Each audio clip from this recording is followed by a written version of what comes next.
ಇವತ್ತು ಶ್ರೀ ದೇವೇಗೌಡರ ಕುಟುಂಬದಲ್ಲಿ ನಮ್ಮ ಕ್ಷೇತ್ರದ ಸಂಬಂಧ ಬಹಳ ಹಿಂದಿನಿಂದಲೇ ಬಂದಿದೆ. ನಾನು ರಾಜ್ಯಸಭೆಯಲ್ಲಿ ಕೂಡ ಶ್ರೀ ದೇವೇಗೌಡರ ಜೊತೆಗಿರ್ತೇನೆ. ವೀಲ್ ಚೇರಲ್ಲಿ ಬಂದವರು ಅಂತಂದರೆ ಮನಮೋಹನ್ ಸಿಂಗ್ ಮತ್ತು ದೇವೇಗೌಡರು ಮಾತ್ರ. ಅವರು ಈಗಲೂ ಕೂಡ ಈ ವಯಸ್ಸಲ್ಲಿ ಕೂಡ ಅವ್ರು ಓಡಾಡೋದು ನೋಡಿದ್ರೆ ನನಗೆ ಆಶ್ಚರ್ಯ ಆಗುತ್ತೆ. ಮತ್ತು ಪ್ರತಿ ಬಾರಿ ಅವರು ರಾಜ್ಯಸಭೆಯಲ್ಲಿ ಒಳಗೆ ಹೋದವರು ಬಂದು ಕೇಳ್ತಿರೋರಿಗೆ ಹೇಗೆ, ಅದಕ್ಕೆ ಅವರು ಒಟ್ಟಿಗಿದ್ದವರು ಹೇಳ್ತಾರೆ, ಸ್ವಾಮಿ ಅವರು ಬಂದೇ ಬರ್ತಾರೆ, ಅವ್ರು ತಡೆಯೋಕ್ಕೆ ಸಾಧ್ಯ ಇಲ್ಲ ಅವರನ್ನು ಅಂತೇಳಿ.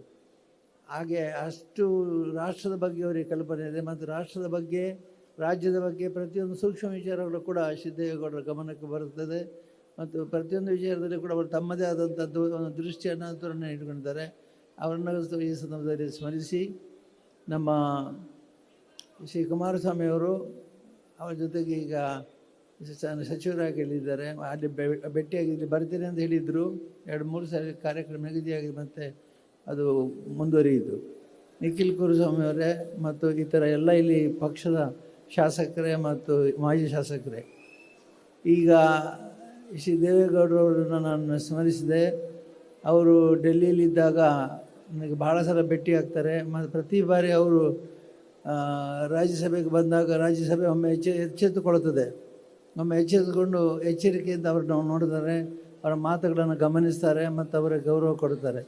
ಅವರು ಏನಾದರೂ ಮಾತಾಡಿದರೆ ಅದು ಕಟಕ್, ಒಂದು ಮಾತು 2 ತುಂಡು, ಭಾಳ ಚೆನ್ನಾಗಿ ಅವರ ಮಾತುಗಳು ಇರ್ತವೆ. ಹಾಗಾಗಿ ಅವರನ್ನು ರಾಜ್ಯಸಭೆಯಲ್ಲಿ ಬಹಳ ಗೌರವದಿಂದ ಎಲ್ಲರೂ ಕಾಣ್ತಾರೆ.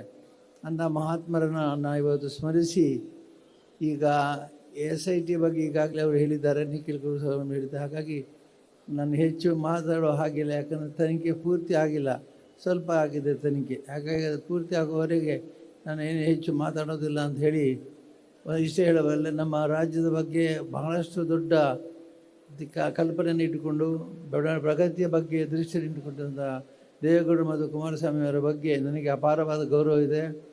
ಅವರನ್ನು ನಾನು ತುಂಬ ಗೌರವಿಸ್ತೇನೆ. ಮತ್ತು ಈಗಾಗಲೇ ಭೋಜೇಗೌಡರು ಹೇಳಿದ ಹಾಗೆ ಇಲ್ಲಿ ಅನೇಕ ಕ್ಷೇತ್ರಗಳಲ್ಲಿ ನಡೆಯುವಂಥ ಕಾರ್ಯಕ್ರಮಗಳಲ್ಲಿ ಅವರು ಭಾಗವಹಿಸಿದ್ದಾರೆ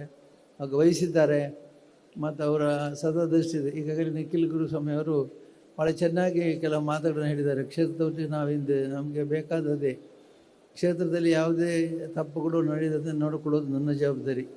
ಯಾವುದೇ ತಪ್ಪುಗಳು ಅಥವಾ ಅಹಿತಕರ ಘಟನೆ ನಡೆಯೋದನ್ನು ನಾನು ನೋಡ್ಕೊಳ್ತಾ ಇದ್ದೀನಿ.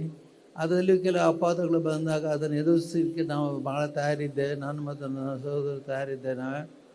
ಹಾಗಾಗಿ ನಾವು ಯಾವುದೇ ಕ್ಷೇತ್ರದಲ್ಲಿ ಇಂತಹ ಘಟನೆಗಳು ನಮ್ಮ ಕ್ಷೇತ್ರದಲ್ಲಿ ನಡೆದಿಲ್ಲ, ನಡೆಯುವುದೂ ಇಲ್ಲ ಅಂತ ನಿಮಗೆ ಮಾತು ಕೊಡ್ತಾ, ಮತ್ತು ಈಗ ಈ ಕ್ಷೇತ್ರದಲ್ಲಿ ನಡೆಯುವಂಥ ಎಲ್ಲ ಕಾರ್ಯಕ್ರಮಗಳಲ್ಲಿ ಕೂಡ ಸತ್ಯಕ್ಕೆ ವಿರುದ್ಧವಾಗಿ ಯಾವುದು ನಡೆಯುವುದಿಲ್ಲ ಈ ಕ್ಷೇತ್ರದಲ್ಲಿ. ಹಾಗಾಗಿ ನಾವು ನಿಮ್ಮೆಲ್ಲರೂ ಕೂಡ ಇಷ್ಟು ಸಂಖ್ಯೆಯಲ್ಲಿ ಬಂದು ತಮ್ಮ ಪ್ರೀತಿಯನ್ನು ತೋರಿಸೋಕ್ಕೆ ನಿಮ್ಮೆಲ್ಲರಿಗೂ ನಾನು ತುಂಬ ಆಭಾರಿಯಾಗಿದ್ದೇನೆ. ಮತ್ತು ಕ್ಷೇತ್ರದ ಸಂಪತ್ತು ಭಕ್ತರೇ ಕ್ಷೇತ್ರದ ಸಂಪತ್ತು. ಹಾಗಾಗಿ ಕ್ಷೇತ್ರದ ಸಂಪತ್ತು ಬೇರೆ ಅಲ್ಲ, ನಿಜವಾಗಿ ಭಕ್ತರೇ ಕ್ಷೇತ್ರದ ಸಂಪತ್ತು. ಈಗ ತಿರುಪತಿಗೆ ಯಾರು ಎಷ್ಟು ಸಂಪತ್ತಿದೆ ಅಂತಂದರೆ, ಯಾರು ಈ TV ಅವರು ಕೆಲವರು ಹೇಳ್ತಾರೆ ಅಷ್ಟು ಸಂಪತ್ತು, ಆದರೆ ಅದು ತೂಕ ಮಾಡಲಿಕ್ಕೆ, ಅಳತೆ ಮಾಡಲಿಕ್ಕೆ ಸಾಧ್ಯ ಇಲ್ಲ. ಭಕ್ತರು ಹೇಗೆ ಅವರನ್ನು ನಂಬ್ತಾರೆ ಅನ್ನೋದ್ರ ಮೇಲೆ ಅದರ ತೂಕ ಇದೆ. ಪ್ರತಿಯೊಂದು ಬಾರಿ ಕೂಡ ತಿರುಪತಿ ವಿಷಯ ಬಂದಾಗ ಅಲ್ಲಿ ಹೇಗೆ ಭಕ್ತಿದ್ದ ಹಾಗೆ ಧರ್ಮಸ್ಥಳದಲ್ಲಿ ಕೂಡ ಅಪಾರವಾದ ಸಂಖ್ಯೆಯ ಭಕ್ತರು ಎಲ್ಲ ಕಡೆ ಇದ್ದಾರೆ. ಮತ್ತು ಎಲ್ಲ ಕಡೆ ಸ್ವಾಮಿಯನ್ನು ನಂಬಿಕೊಂಡು ಇದ್ದಾರೆ.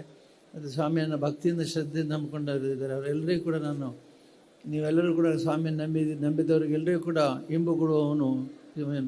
ನಂಬಿದ ಕರೆದರೆ ಹೋಗೊಡನೆ ಶಿವನು ಅಂತ ಮಾತಿದೆ. ನಂಬಿ ಕರೆದರೆ ಹೋಗೊಡನೆ ಶಿವನು ಅಂತ, ನಂಬಿ ಕರೆದರೆ ಅನ್ನ ತಿರುತ್ತಾರೆ ದೇವರು ಅಂತ. ನೀವೆಲ್ಲ ಅಷ್ಟು ಪ್ರೀತಿಯಿಂದ ಬಂದು ನಿಮಗೆಲ್ಲರಿಗೂ ಕೂಡ ನಾನು ಧನ್ಯವಾದಗಳನ್ನು ಅರ್ಪಿಸಿ, ಶ್ರೀ ನಿಖಿಲ್ ಕುಮಾರಸ್ವಾಮಿ ಅವರು ಭಾಳ ಚೆನ್ನಾಗಿ ಮಾತಾಡಿದ್ದಾರೆ. ಅವರು ಯುವಕರಾಗಿ ಮಾತಾಡೋದನ್ನು ನಾನು ಕೇಳಬೇಕು ಅಂತ ಇರ್ತದೆ. ಇವತ್ತು ಕೇಳಿದ್ದೇನೆ, ಹಿಂದೆ ನಾನು ಯಾವತ್ತಾದ್ರೂ ಮಾತು ಕೇಳಿಲ್ಲ. ಹಾಗಾಗಿ ಭಾಳ ಸಂತೋಷಪಟ್ಟಿದ್ದೇನೆ ಇವತ್ತು. ನಿಮ್ಮೆಲ್ಲರಿಗೂ ಕೂಡ ನಾನು ಮತ್ತೊಮ್ಮೆ ಇಲ್ಲಿಂದಲೇ ನಿಮಗೆ ಮತ್ತೆ ದೇವಸ್ಥಾನಕ್ಕೆ ಇಲ್ಲಿಂದ ನಾನು ನಮಸ್ಕಾರ ಮಾಡಿ ನಿಮಗೆಲ್ಲ ದೇವರು ಒಳ್ಳೇದು ಮಾಡಲಿ ಅಂತ ಹೇಳ್ತಾ, ಭೋಜೇಗೌಡರು ಯಾವಾಗಲೂ ಆ ಕಡೆ ಈ ಕಡೆ ಹೋಗುವಾಗ ಧರ್ಮಸ್ಥಳಕ್ಕೆ ಬಂದೇ ಬರ್ತಾರೆ. ಅವರು ಬರದೇ ಹೋಗೋದೇ ಇಲ್ಲ. ಇಲ್ಲಿ ಈ ರೂಟಲ್ಲಿ ಹೋಗೋದಾದರೆ ಅವರ ಕಾರು ತನ್ನಷ್ಟಕ್ಕೆ ತಿರುಗ್ತದೆ ಬಲಗಡೆ.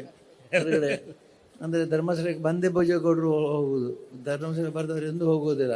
ಹಾಗೆ ನಿರಂತರ ಸಂಪರ್ಕ ತಮ್ಮ ಕುಟುಂಬದವರಲ್ಲಿ ಇರತಕ್ಕಂಥದ್ದು ಭೋಜೇಗೌಡರ ಮೂಲಕ.